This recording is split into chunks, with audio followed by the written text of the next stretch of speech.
जरूरी नहीं, कब रुकना है ये जरूरी है। अगर आप पहले जीतते हैं और फिर हारते हैं तो आपकी हार याद रहेगी, लेकिन हार के जीतते हैं तो जीत याद रहेगी। History only remembers how you finished. ये दुनिया मुझे कैसे याद रखेगी मैं नहीं जानता। अच्छा, आप लोग कैसे याद रखेंगे? Meaning of the heart failure? Heart failure means in the heart failure, right? The heart actually unable to perform its function, right? Okay, that means the heart or heart actually unable to fulfill or fulfill the demand of the body, right? Okay, so what exactly it means? That means just suppose the heart demand is 50, right? Body demand is 50, right? Okay, but heart fulfill up to the 49. So what does it means? It means the heart fail to perform its function, right? Okay, now I want to say why exactly this heart failure happens, right? Why exactly this heart failure happens? The heart failure can be happen due to the systolic dysfunction, due to the diastolic dysfunction, or it can be happen due to the high demand, right? High demand of the body, right? Okay, now we will see, right? We will see the heart, right? Okay, this is the heart. Just suppose ये देख लो बेटा, ये heart से बैठे ना, okay, एक schematic diagram बना रहे भाई, ठीक है ना? जब सिर्फ समझने के लिए, ठीक है ना? ओके, अब ये हार्ट है बेटा, इसका भाई ये सपोज राइट आर्टियम से भाई, ठीक है ना? ये आपका भाई लेफ्ट आर्टियम से बेटा, राइट? ओके, ये आपका राइट वेंट्रिकल से भाई, ये आपका लेफ्ट वेंट्रिकल से, ठीक है ना? ओके, नाउ इस हार्ट्स में क्या होता है बेटा? इसमें से सुपीरियर वेना कवा, इंफीरियर वेना कवा आकर बेटा, सुपीरियर वेना कवा एंड इंफीरियर वेना कवा अटैचमेंट है भाई, ठीक है ना? यहाँ पर अटैचमेंट, ठीक है ना? ओके, देन बेटा यहाँ से बेटा क्या होता है बेटा? यहाँ से बेटा आपका बेटा लंग्स के पास बेटा चले जाते हैं, ठीक है ना? यहाँ से आपके भाई लंग्स के पास चले जाते हैं, ठीक है ना? ओके, लास्ट बेटा आपका लंग्स के पास चले जाते हैं, और यहाँ से ब्लड आपका भाई कहाँ आ जाता है बेटा? यहाँ से ब्लड आपके भाई लंग्स के पास आ जाते हैं, ठीक है ना? ओके, देन यहाँ से बेटा आपका ब्लड क्या हो जाता है बेटा? यहाँ से बेटा ब्लड आपका आ जाते हैं, ठीक है ना? ओके, देन इसके बाद यहाँ से बेटा ब्लड यहाँ आ जाते हैं, ठीक है ना? इसके बाद यहाँ से बेटा यहाँ आते हैं, ठीक है ना? देन इसके बाद बेटा आपका भाई लेफ्ट वेंट्रिकल के थ्रू बेटा आपका क्या हो जाता है बेटा? ब्लड आउट हो जाता है, ठीक है ना? यहाँ से यहाँ बेटा, देन यहाँ से बेटा यहाँ आ जाते हैं, ठीक है ना? ओके, देन इसके बाद बेटा ये ब्लड यहाँ से आ जाते हैं लंग्स के थ्रू बेटा, ये क्या है लंग्स, ठीक है ना? ओके, नाउ समझो बेटा, अभी अगर बेटा आपका राइट वेंट्रिकुलर, अगर बेटा राइट वेंट्रिकल का सिस्टोल डिस्फंक्शन से बेटा, ओके, राइट वेंट्रिकल के सिस्टोलिक डिस्फंक्शन से क्या हो जाता है बेटा? अगर ये सिस्टोल नहीं करेगा, मतलब ये एम्प्टी नहीं हो पा रही, ठीक है ना? अगर ब्लड को एम्प्टी नहीं कर पा रहे तो मतलब क्या होगा? तो मतलब जो ऑर्गन से, ठीक है ना, जो ऑर्गन से ब्लड आ रहे बेटा, राइट? ऑर्गन से जो ब्लड आ रहे बेटा, राइट? ओके, ऑर्गन से ब्लड आपका रिटर्न नहीं आ पाएगा बेटा, राइट? ओके, जब ऑर्गन से ब्लड रिटर्न नहीं आएगा बेटा तो क्या होगा भाई? यहाँ पर आपका इडिमा बन जाएगा ना, इडिमा बन जाएगा ना बेटा, इडिमा बन जाएगा भाई, ठीक है ना? ओके, तो आपका बेटा इसको क्या बोलते हैं? एनासार्कोमा बन जाएगा, ठीक है ना? तो मतलब राइट वेंट्रिकल की आपका भाई सिस्टोलिक डिस्फंक्शन से बेटा आपका इडिमा बन जाते हैं, ठीक है ना? क्योंकि भाई हार्ट फेलियर है ना बेटा, राइट वेंट्रिकल सिस्टोलिक डिस्फंक्शन से बेटा, ओके, अगर लेफ्ट वेंट्रिकल की सिस्टोलिक डिस्फंक्शन होगा तो क्या होगा बेटा? ये क्या है? आउट है ना बेटा, आउट है भाई, ठीक है ना? ओके, अगर बेटा आपका लेफ्ट वेंट्रिकल की सिस्टोलिक डिस्फंक्शन होगा तो क्या होगा? लेफ्ट वेंट्रिकल सिस्टोलिक डिस्फंक्शन से क्या होगा बेटा? ब्लड बैकफ्लो हो जाएगा, तो बैकफ्लो होने से कहां आ जाएगा भाई? आपकी लंग्स के पास आ जाएगा, तो मतलब पल्मोनरी इडिमा हो जाएगा, ठीक है ना? तो एक कॉज हो सकते है बेटा सिस्टोलिक डिस्फंक्शन होने से बेटा आपका भाई सिस्टोलिक डिस्फंक्शन की पेशेंट आपको कैसे मिलेगा बेटा? इडिमा मिल सकते है बेटा, लंग्स पल्मोनरी इडिमा मिल सकते है, ठीक है ना? ओके, और कुछ एक्सप्रेशंस भी होते हैं, जैसे इसमें मेनली हम लोग बात करना चाहते हैं, जैसे इस टॉपिक को लेकर बहुत सारे डिस्कशन हो सकते हैं, ठीक है ना? बट मेनली हम कुछ चीजों को फोकस करेंगे। मेनली हम लोग भाई और डाइजॉक्सिन, डिजिटॉक्सिन, जो sodium potassium ATPase pump blocker है ना बेटा, हम सिर्फ उस ड्रग के ऊपर बात करेंगे, ठीक है ना? बट उसको बात करने के पहले हमको इसको क्लैरिटी देना पड़ेगा एक्चुअली में हार्ट फेलियर क्या है भाई, ठीक है ना? Okay, now in heart failure को हम लोग एक समझ चुके हैं बेटा, सिस्टोलिक डिस्फंक्शन होने से बेटा हो सकता है भाई, अगर बेटा ब्लड अगर फुलफिल नहीं कर पा रहे बेटा, जैसे पर एम्प्टी नहीं कर पा रहे तो उसकी वजह से भी कुछ प्रॉब्लम हो सकती है। अगर बेटा ब्लड मतलब वेंट्रिकल अगर फुलफिल नहीं कर पा रहे तो डायस्टोल नहीं कर पा रहे, ठीक है ना? तो उसकी वजह से भी हार्ट फेलियर हो सकते हैं भाई, ठीक है ना? ओके, नाउ और एक चीज हो सकती है बेटा, बॉडी डिमांड, ठीक है ना? बेडी सीवियर एनीमिया, इस केस में बॉडी को हाई ब्लड की जरूरत है बेटा, ओके, उस मोमेंट पे अगर हार्ट नॉर्मल है भाई, ठीक है ना? सिस्टोल डायस्टोल नॉर्मल है, बट फिर भी बॉडी डिमांड हाई होने की वजह से हार्ट फेलियर हो गया भाई, ठीक है ना? ओके, तो इस तरीके से हम इसलिए हम क्लासिफाई करते हैं हार्ट फेलियर को दो तरीके से, ठीक है ना? हार्ट फेलियर को हम लोग दो तरीके से क्लासिफाई कर सकते हैं। एक आपका भाई हाई डिमांड हार्ट फेलियर, ठीक है ना? एक आपका हाई डिमांड मतलब हाई कार्डियक आउटपुट, ठीक है ना? High cardiac output high heart failure, and हम लोग बोल सकते हैं low cardiac output heart failure, ठीक है ना? और हाई लो कार्डियक आउटपुट में क्या आ सकते हैं बेटा? आपका लो कार्डियक आउटपुट में आपका आ सकते हैं सिस्टोलिक डिस्फंक्शन और आपके भाई डायस्टोलिक डिस्फंक्शन आ सकते हैं, ठीक है ना? ओके, और high cardiac output heart failure में कौन कौन आ सकते हैं बेटा? आपका जो हाई डिमांड है, जब बॉडी का हाई डिमांड है, ठीक है ना? हाई डिमांड की केस में आपका high cardiac output heart failure हो सकते हैं, ठीक है ना? ओके, नाउ अभी हम लोग डिस्कस करेंगे भाई इस हार्ट फेलियर में भाई क्या-क्या मेडिसिन यूज होते हैं बेटा? एक्चुअली में क्या है भाई? सिस्टोल नहीं हो पा रहे ना बेटा, तो यहाँ पर तीन इफेक्ट होते हैं बेटा। एक होते हैं भाई ब्लड को, एक होते हैं भाई हार्ट की फोर्स ऑफ कंट्रैक्शंस को बढ़ाने की इफेक्ट को बोलते हैं आइनोट्रोपिक इफेक्ट, ओके, और ड्रोमोट्रोपिक मतलब फोर्स की जो ब्लड की फ्लो की वेलोसिटी को बढ़ाने की इफेक्ट को बोलते हैं ड्रोमोट्रोपिक इफेक्ट, और क्रोनोट्रोपिक मतलब इसका रेट को, ठीक है, हार्ट की रेट को बढ़ाने की इफेक्ट को बोलते हैं क्रोनोट्रोपिक इफेक्ट, ठीक है ना? और हम लोग जिस ड्रग के ऊपर बात करेंगे बेसिकली डायजॉक्सिन को बात करेंगे। डायजॉक्सिन बेटा आइनोट्रोपिक इफेक्ट शो करते हैं, ठीक है ना? ओके, नाउ भाई इस डायजॉक्सिन के बारे में बात कर लेते हैं, ठीक है ना? अभी हम लोग भाई एक ब्रीफली डिस्कस किया बेटा हार्ट फेलियर क्या चीज है भाई, ओके, नाउ भाई हम लोग बात करेंगे बेटा डायजॉक्सिन के ऊपर, राइट? ओके, डायजॉक्सिन और डिजिटॉक्सिन कुछ भी बोलो भाई, डिजिटॉक्सिन दो टास्क है भाई, ठीक है ना? डिजिटॉक्सिन से भाई, ठीक है ना? ओके, डिजिटॉक्सिन और ओएविन भी बोलते हैं भाई, ठीक है ना? ओएविन को बोलते हैं, ठीक है ना? ओके, तो ये सब चीजें भाई, ठीक है ना? इसको भाई डायजॉक्सिन कहां से मिलते हैं बेटा? डायजॉक्सिन एक प्लांट के लीफ से मिलते हैं, ठीक है ना? ओके, आप डिजिटॉक्सिन लनाटा प्लांट की लीफ से मिलते हैं भाई, ओके, और ये कहां से मिलते हैं भाई? डिजिटलिस बेटा परपोरा प्लांट की लीफ से मिलते हैं, लीफ से, ठीक है ना? ध्यान देना बेटा, ये सब बेटा लीफ से केमिकल मिलते हैं बेटा, उस केमिकल को बोलते हैं डायजॉक्सिन, लीफ से केमिकल मिलते हैं डिजिटॉक्सिन, ठीक है ना? ओके, नाउ भाई जो ओएविन बेटा ये भी बेटा ये भाई, ठीक है ना? ओके, नाउ इसको अभी यूज नहीं करते बेटा, बेसिकली इसको यूज करते बेटा, आप इसको यूज नहीं करते बेटा, ओके, नाउ भाई जो डायजॉक्सिन डिजिटॉक्सिन एक्चुअली ये क्या है बेटा? ये आपका sodium potassium ATPase pump blocker है बेटा, ओके। अब क्वेश्चन आते हैं बेटा एक्चुअली में हमारे हार्ट में सिस्टोल कैसे होते हैं बेटा, ओके, पहले हमको सिस्टोल को समझना पड़ेगा, ठीक है ना? ओके, सिस्टोल कैसे होते हैं बेटा? जस्ट सपोज ये हमारा हार्ट से बेटा, ठीक है ना? ये हमारा हार्ट से बेटा, ओके, ये हमारा हार्ट से बेटा, ओके, ये हमारा हार्ट से बेटा राइट। ओके, तो हार्ट्स में क्या होता है बेटा, हार्ट्स में आपका भाई हार्ट्स में आपका बेटा सपोज अगर ये हमारा हार्ट होगा ना, तो अगर ये हमारा हार्ट होगा बेटा, तो हार्ट में हमारे भाई ये क्या है बेटा, ये हमारा भाई एपी, हमारा भाई ये क्या है भाई, ये जो सपोज हमारा भाई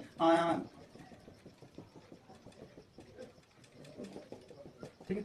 ओके, नाउ भाई ये हमारे जो भाई हमारा 3 लेयर्स है ना बेटा, 3 लेयर्स है बेटा। ओके, एंडोकार्डियम, मायोकार्डियम एंड बेटा एपिकार्डियम और पेरिकार्डियम, ठीक है ना, एंडोकार्डियम, मायोकार्डियम, पेरिकार्डियम, ठीक है ना। ओके, नाउ ये जो एंडोकार्डियम से बेटा, एंडोकार्डियम में हमारे जो मायोकार्डियोसाइट सेल्स है बेटा राइट। ओके, मायोकार्डियोसाइट सेल्स से बेटा हम एक मायोकार्डियल सेल्स को उठा लेते हैं बेटा, बट पहले इसके पहले हम एक डिस्कस कर लेते हैं बेटा। एक्चुअल में हार्ट फेलियर में क्या होता है बेटा, हार्ट फेलियर में ना जब हार्ट फेल हो जाता है बेटा, तो बॉडी ऑटोमेटिकली इसको भाई ऑटोमेटिकली इसको सिग्नल देते हैं बेटा, इसको ऑटोमेटिकली सिग्नल देते हैं बेटा इस चीज को मतलब नेग्लेक्ट करने के लिए। जैसे हार्ट फेलियर में क्या होता है बेटा, हार्ट फेलियर में सिस्टोल नहीं हो पा रहा है ना बेटा, तो हार्ट क्या करते हैं बेटा, उस मोमेंट पे एक सिंपैथेटिक नर्वस सिस्टम एक्टिवेट होता है, ठीक है ना, और सिस्टमिक मतलब सिंपैथेटिक नर्वस सिस्टम एक्टिवेट होने से क्या होता है भाई, सिंपैथेटिक नर्वस सिस्टम एक्टिवेट होने से बेटा आपको भाई नॉन एड्रेनालिन आते बेटा, ठीक है ना, नॉन एड्रेनालिन बेटा, नॉन एड्रेनालिन क्या करते हैं बेटा, नॉन एड्रेनालिन आते बेटा राइट। ओके, ये जो नॉन एड्रेनालिन से बेटा यहाँ पर बीटा 1 रिसेप्टर्स होते हैं, ठीक है ना, बीटा 1 रिसेप्टर क्या है भाई, एक एड्रेनर्जिक रिसेप्टर है, ठीक है ना। ओके, नाउ यहाँ पर बाइंड होगा बेटा, और बीटा 1 रिसेप्टर कहाँ होते हैं बेटा, हम लोग जानते हैं भाई किडनी में होते हैं, ठीक है ना, किडनी में हमारा बीटा 1 रिसेप्टर्स होते हैं ना भाई, ठीक है ना, किडनी में हमारा बीटा 1 रिसेप्टर्स होते हैं बेटा राइट। ओके, यहाँ पर भी हमारे बीटा 1 रिसेप्टर होते हैं बेटा, और हमारे वेसल्स में, ठीक है ना, वेसल्स में आपका अल्फा स्टिमुलेशंस होते हैं बेटा, जैसे हमारा आर्टरी है भाई, ठीक है ना, जैसे हमारा वेन हो गया, ठीक है ना, यहाँ पर भी हमारा अल्फा स्टिमुलेशंस, अल्फा रिसेप्टर्स होते हैं बेटा। ओके, तो इन सारे ऑर्गन्स को स्टिमुलेट करेगा, ठीक है ना, इन सारे ऑर्गन को स्टिमुलेट करेगा। जब इन सारे ऑर्गन को जैसे जब बीटा को स्टिमुलेट करेगा तब क्या करेगा भाई, कॉन्ट्रैक्शंस को बढ़ाएगा, ठीक है ना। तो आप बोलोगे भाई तो अच्छी चीज है भाई, जब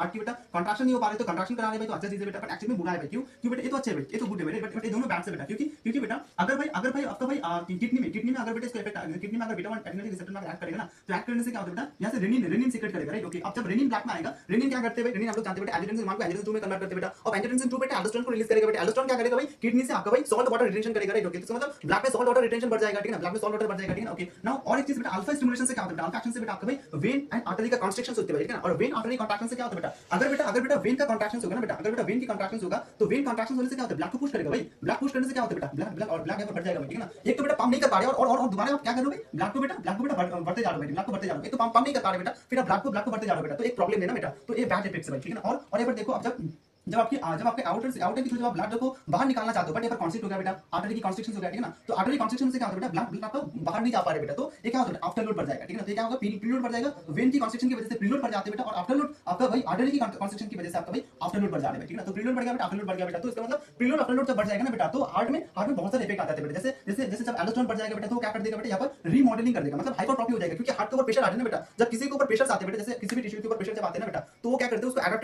एडेप्टेशन करने के लिए बेटा हाइपरट्रॉफी हाइपरप्लेजिया करते हैं बेटा। ये पर हार्ट क्या करेगा बेटा, हाइपरट्रॉफी करेगा राइट। हाइपरट्रॉफी मतलब जो सेल्स है बेटा, सेल का साइज बढ़ा लेगा, ठीक है ना, उसको अकोमोडेट करने के लिए, बट रीमॉडलिंग होते हैं बेटा राइट। ओके, बट ये इरिवर्सिबल होते हैं भाई, इसको बोलते हैं मॉडलिंग होना, मतलब इरिवर्सिबल होते हैं भाई, कभी भाई बैकअप मतलब रिवर्सिबल नहीं है, मतलब वो नॉर्मल पोजीशन में नहीं हो सकता। अगर एक बार हाइपरट्रॉफी हो गया तो भाई हाइपरट्रॉफी हो जाएगा, ठीक है ना, तो उससे और भी प्रॉब्लम आ सकती है, ठीक है ना। ओके, तो बैड चीज है भाई, ठीक है ना। ओके, तो इसका मतलब ये दोनों बेटा क्या है भाई, बैड इफेक्ट है, ठीक है ना, बैड इफेक्ट है बेटा, बट एक गुड इफेक्ट है, ठीक है ना। ओके, तो एक्चुअल में हार्ट फेलियर की जो ड्रग्स होते हैं ना, एक्चुअली इस इफेक्ट को मिनिमाइज करने के लिए बेटा हार्ट की ड्रग यूज की जाती है, बट हम लोग उस चीज के ऊपर डिस्कस नहीं करेंगे, हम लोग अभी सिर्फ डिस्कस करेंगे भाई डायजॉक्सिन के ऊपर। डायजॉक्सिन क्या करते हैं बेटा, इसका कॉन्ट्रैक्शन बढ़ाने की कोशिश करते हैं, ठीक है ना। डायजॉक्सिन क्या करते हैं बेटा, जो हार्ट की कॉन्ट्रैक्शन है बेटा, कॉन्ट्रैक्शंस को बढ़ाने की कोशिश करता है। कैसे करते हैं बेटा, पहले हम लोग समझ लेते हैं बेटा हार्ट की कॉन्ट्रैक्शंस कैसे होते हैं बेटा, हार्ट की कॉन्ट्रैक्शंस कैसे होते हैं बेटा। हम लोग फास्ट इसमें जानते हैं बेटा, जो हमारा जो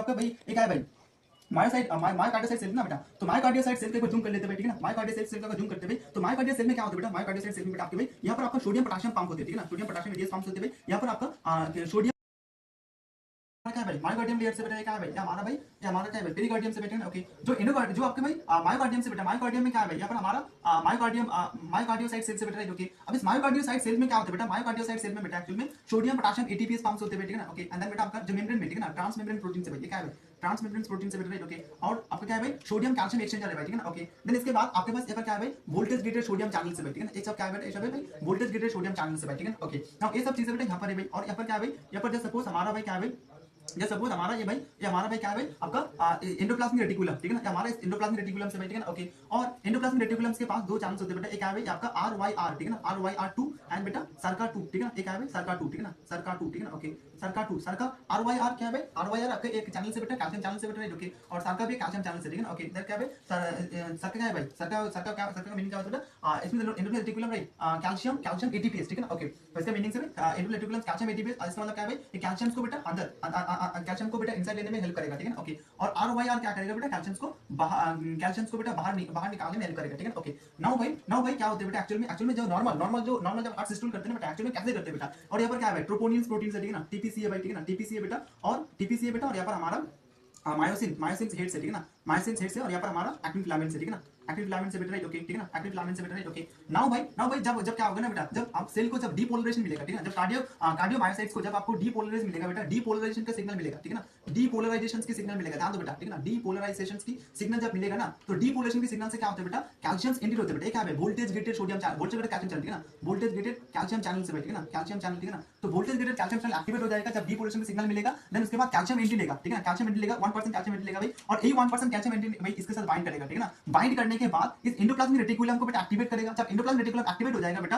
देन इसके बाद यहां से बेटा आपका भाई जस्ट सपोज अगर बेटा बाहर से 1% आया ना बेटा, तो एंडोप्लाज्मिक रेटिकुलम आपको 99% बेटा आपको कैल्शियम देगा, ठीक है ना, 99% कैल्शियम देगा, ठीक है भाई, ओके। तो इसका मतलब 100% कैल्शियम फुलफिल हो गया ना बेटा, जस्ट ओवरऑल कैलकुलेशन के लिए बता रहे, ठीक है ना, 100% कैल्शियम फुलफिल हो गया बेटा, ओके। नाउ जब बेटा ये 100% कैल्शियम बेटा फुलफिल हो जाएगा, देन उसके बाद क्या होगा, ये कैल्शियम बेटा ट्रोपोनिन सी के साथ बाइंड करने स्टार्ट करेगा, और हम लोग जानते हैं बेटा ट्रोपोनिन सी के साथ जब बाइंड करेगा, राइट, हमारे थिन फिलामेंट में क्या है बेटा, थिन फिलामेंट में हमारे पास दो रेगुलेटरी प्रोटीन है, ट्रोपोनिन एंड ट्रोपोमायोसिस, एंड एक हमारे पास क्या है बेटा, एक हमारे पास एक्टिन, हमारे पास जो आपकी भाई एक एक्टिन से भाई, ठीक है ना, ओके। जो ट्रोपोनिन सी के साथ जब बाइंड होगा ना बेटा, तो ट्रोपोनिन सी में और एक component troponin C, troponin I and troponin आपको भाई ट्रोपोनिन सी है ना, ट्रोपोनिन आई जो है ना, ट्रोपोनिन इनहिबिटर, और ट्रोपोनिन इनहिबिटर की कॉन्फिगरेशन को चेंज कर देगा, ठीक है ना, और ट्रोपोमायोसिन्स को भी चेंज कर लेगा, ठीक है ना। तो जब साइड चेंज हो जाएगा देन क्या होगा, देन आपका भाई जो ग्लोबुलर प्रोटीन से, ठीक है ना, ग्लोबुलर प्रोटीन के साथ आपका भाई क्या होगा बेटा, आपका भाई जो हेड ऑफ द मायोसिन से भाई, ठीक है ना, हेड ऑफ द मायोसिन बेटा बाइंड होगा, और हेड ऑफ द मायोसिन जब बाइंड होगा देन क्या होगा, देन आपका भाई स्लाइडिंग फिलामेंट थ्योरी के हिसाब से बेटा क्या होगा भाई, एक कपलिंग के बाद बेटा एक भाई कॉन्ट्रैक्शंस हो जाएगा, ठीक है ना, okay. That means the myocardium जो मायोकार्डियोसाइट से बेटा इसका कॉन्ट्रैक्शंस हो जाएगा, ठीक है ना, इसका क्या होगा बेटा, कॉन्ट्रैक्शंस होगा, ठीक है ना। तो इसका मतलब सेल का कॉन्ट्रैक्शन चल रहा है बेटा नॉर्मल तरीके से, ठीक है ना, ओके। देन इसके बाद अगर कॉन्ट्रैक्शन सपोज एक सिंगल सिस्टोल हो गया, ठीक है ना, एक सिंगल सिस्टोल होने के बाद आपको क्या करना है भाई, सिंगल सिस्टोल होने के बाद इसको तो नॉर्मल भाई रिपोलेशन भी करना है ना बेटा, डिपोलेशन तो हमेशा नहीं रहता है, ठीक है ना। तो डिपोलेशन करने के लिए क्या होता है बेटा, इस कैल्शियम को जैसे 1% जैसे 99% कैल्शियम को क्या कर लेगा भाई, ये सरका चैनल के थ्रू बेटा ये अंदर चला जाएगा, ठीक है ना। बट ये 1% को बाहर कौन निकालेगा बेटा, इस 1% को बाहर निकालेगा सोडियम कैल्शियम एक्सचेंजर है बेटा, ये क्या है भाई, ये सेकेंडरी एक्टिव ट्रांसपोर्टर है भाई, ये क्या है बेटा, ये आपका प्राइमरी एक्टिव ट्रांसपोर्टर है, ठीक है ना, और ये क्या है वोल्टेज गेटेड कैल्शियम चैनल से भाई, ओके। नाउ जब 1% कैल्शियम बेटा 1% कैसे बाहर जाएगा बेटा, इस सोडियम कैल्शियम एक्सचेंजर्स के थ्रू बेटा, एक कैल्शियम अंदर जाएगा, ठीक है, बाहर जाएगा बेटा, और 3 सोडियम को बेटा अंदर दे देगा, ठीक है ना, 3 सोडियम को बेटा क्या करेगा भाई, 3 सोडियम को बेटा अंदर पुश करेगा, ठीक है ना, ओके। जब 3 सोडियम बेटा अंदर आएगा ना बेटा, तो इस 3 सोडियम को क्या करेगा बेटा, इस 3 सोडियम को बेटा इस सोडियम पोटेशियम पंप के थ्रू बेटा रिलीज किया जाएगा, ठीक है ना। कैसे बेटा 3 Na+ को आउट किया जाता है, ठीक है ना, और बेटा 2 K+ को इनसाइड किया जाता है ना बेटा, 2 K+ को इनसाइड किया जाता है बेटा, ओके। तो इसके थ्रू बेटा क्या होता है बेटा, सोडियम पोटेशियम एंड कैल्शियम की कंसंट्रेशन बैलेंस होते हैं भाई, ठीक है ना, ओके। 2 K+ इनसाइड 3 Na+ बेटा आउटसाइड, ठीक है ना, इसके थ्रू बेटा हमारा बैलेंस हो जाते हैं भाई। बट हमारा जो डाइजॉक्सिन से बेटा एक बार हम लोग सोडियम पोटेशियम पंप को बेटा एक बार डिटेल्स में देख लेते हैं भाई, इसका साइज को देख लेते हैं बेटा। जब सोडियम पोटेशियम पंप को हम लोग देखेंगे ना, सपोज अगर सोडियम पोटेशियम पंप होगा बेटा, तो इसके पास 2 यूनिट से बनते हैं बेटा, एक अल्फा यूनिट बीटा यूनिट के पास आपका 5 साइड्स होते हैं बेटा। बाहर आपका जो साइड्स होते हैं ना बेटा, ये क्या होता है बेटा, ये आपका बेटा क्या होता है बेटा, आपका भाई जो सपोज पोटेशियम बाइंडिंग साइट से, ठीक है ना, पोटेशियम बाइंडिंग साइट से बेटा, और ये आपका भाई वेबिन binding site digoxin binding site है बेटा, राइट, ओके। एंड देन अंदर में क्या होता है बेटा, जो इनसाइड में इनर साइड में बेटा आपका 3 साइट्स होते हैं बेटा, एक आपका बेटा सोडियम बाइंडिंग साइट, ठीक है ना, एक आपका भाई एटीपी बाइंडिंग साइट, ठीक है ना, और एक आपका भाई फॉस्फोराइलेशन बाइंडिंग साइट, ठीक है ना, फॉस्फोराइलेशन साइट, ठीक है ना, ओके। नाउ क्या होता है बेटा, जब भाई आपका भाई जो डाइजॉक्सिन है ना बेटा, डाइजॉक्सिन जब आएगा ना बेटा, डाइजॉक्सिन जब बेटा इस साइड्स में बाइंड करेंगे ना बेटा, बाइंड करने के बाद क्या होगा, ये जो सोडियम पोटेशियम एटीपीएस पंप से बेटा इसको ब्लॉक कर देगा, ठीक है ना। जब sodium potassium ATPase pump active नहीं रहेगा बेटा, तब क्या होगा बेटा, तब अंदर में सोडियम की कंसंट्रेशन बढ़ जाएगा, ठीक है ना। तब सेल के अंदर क्या होगा बेटा, सेल के अंदर बेटा जैसे सपोज क्या है भाई, कि हमारा सेल जैसे सपोज ऐसे सेल बाबू, ठीक है ना, सेल सोचो बेटा, तो अंदर में क्या होगा बेटा, अंदर में आपका सोडियम की कंसंट्रेशन बढ़ जाएगा, ठीक है ना। जब सोडियम की कंसंट्रेशन बढ़ जाएगा बेटा, जो सोडियम कैल्शियम एक्सचेंजर है बेटा, ये आपकी भाई कुछ चीजों के ऊपर डिपेंड करते हैं बेटा, जैसे आपका सोडियम की कंसंट्रेशन के ऊपर, कैल्शियम की कंसंट्रेशन के ऊपर, एटीपी के ऊपर, ठीक है ना, इन सभी चीजों के ऊपर डिपेंड करते हैं बेटा इसकी एक्टिविटी, राइट। जब बेटा सोडियम की कंसंट्रेशन जब बेटा बढ़ जाएगा ना बेटा अंदर, देन बेटा क्या होगा भाई, सोडियम कैल्शियम एक्सचेंजर बेटा काम नहीं करेगा, राइट। जब सोडियम कैल्शियम एक्सचेंजर काम नहीं करेगा, देन इस 1% कैल्शियम को कौन बाहर निकालेगा भाई, बाहर निकालने के लिए कोई नहीं है बेटा। देन क्या होगा, ये कैल्शियम बेटा देन दोबारा बेटा इस R/R के साथ इंटरेक्ट करेगा, देन एंडोप्लाज्मिक रेटिकुलम से बेटा कैल्शियम निकालते रहेगा, ठीक है ना। जब मोर एंड मोर कैल्शियम आएगा बेटा, देन वही कैल्शियम बेटा आपका टोपोनिन सी के साथ बाइंड करेगा, ठीक है ना, टोपोनिन सी के साथ बाइंड करके बेटा मोर कंट्रैक्शन कराएगा, ठीक है ना। तो सिस्टोलिक डिसफंक्शन की जो प्रॉब्लम था बेटा, वो प्रॉब्लम सॉल्व हो गया, ठीक है ना। बट एक इसका कुछ लिमिटेशंस है, जैसे सपोज यहाँ पर बाइंडिंग साइड 2 है ना बेटा, एक पोटेशियम से बेटा, एक डिजिट और डाइजॉक्सिन से बेटा, ओके, दोनों बेटा इसमें बाइंड करना चाहते हैं, ठीक है ना, दोनों यहाँ पर बाइंड करना चाहते हैं, बट इसमें कॉन्सेंट्रेशन के ऊपर डिपेंड करते हैं बेटा, कॉम्पिटिशन है ना बेटा। तो कॉम्पिटिशन में अगर डाइजॉक्सिन की अमाउंट ज्यादा होगा तो बेटा ये भाई अंदर आ सकते हैं, ठीक है ना। और जब डाइजॉक्सिन की अमाउंट कॉन्सेंट्रेशन कम होगा बेटा, देन बेटा क्या होगा भाई, देन बेटा पोटेशियम को बाइंड कर लेगा, ठीक है ना, then sodium potassium pump active रहेगा, ठीक है ना। बट जो डाइजॉक्सिन में इसमें प्रॉब्लम क्या है, प्रॉब्लम होता है जब हाइपोकैलेमिया होता है, जब किसी पेशेंट को सपोज हाइपोकैलेमिया है, ठीक है ना, तो हाइपोकैलेमिया पेशेंट्स में क्या होता है बेटा, ऑटोमेटिकली पोटेशियम की इफेक्ट, पोटेशियम कॉन्सेंट्रेशन कम है बेटा, तो हमेशा भाई डाइजॉक्सिन बाइंड करते रहेगा, तो कंट्रैक्शन कराते रहेगा, सिस्टोल होते रहेगा, ठीक है ना। तो एक टॉक्सिसिटी क्रिएट कर रहे बेटा, तो मतलब हाइपोकैलेमिया भी टॉक्सिसिटी कॉज कर रहे बेटा। और एक चीज जब आपका हाइपर कैल्शियमिया होगा, ठीक है ना, अगर बेटा अगर बेटा ब्लड में कैल्शियम लेवल मोर है, ठीक है ना, ब्लड के कैल्शियम लेवल मोर है बेटा, तो उस केस में भी टॉक्सिसिटी कॉज कर सकते हैं, ठीक है ना। ओके, तो हाइपोकैलेमिया में भी टॉक्सिसिटी कॉज हो सकते हैं डाइजेशन केस में बेटा, और हाइपरकैलेमिया में भी हाइपरकैल्शियमिया में भी आपका टॉक्सिसिटी कॉज कर सकते हैं, ठीक है ना। ओके, और एक चीज इसमें क्या होता है ना बेटा, इसमें आपका भाई बेसिकली डाइजेशन के साइड इफेक्ट क्या है, डाइजेशन आपका हार्ट फेलियर में यूज होता है बेटा, और इसका साइड इफेक्ट क्या है, साइड इफेक्ट अगर बोलूं तो साइड इफेक्ट क्या आ सकते हैं बेटा आपका भाई, मतलब एरिथमिक होगा, ठीक है ना, हार्ट का रिदम में प्रॉब्लम आ जाएगा ना बेटा, तो हार्ट पे एरिथमिक करेगा और ब्राडीकार्डिया कॉज करेगा, ठीक है ना, और हेडेक होगा, ठीक है ना, कंफ्यूजन होगा पेशेंट्स को, ठीक है ना, इस ड्रग्स को मल्टीपल टाइम यूज करने के बाद, ठीक है ना, तो ये सब चीजें होगा, ठीक है ना। तो that is all for today, right, thanks for watching this video.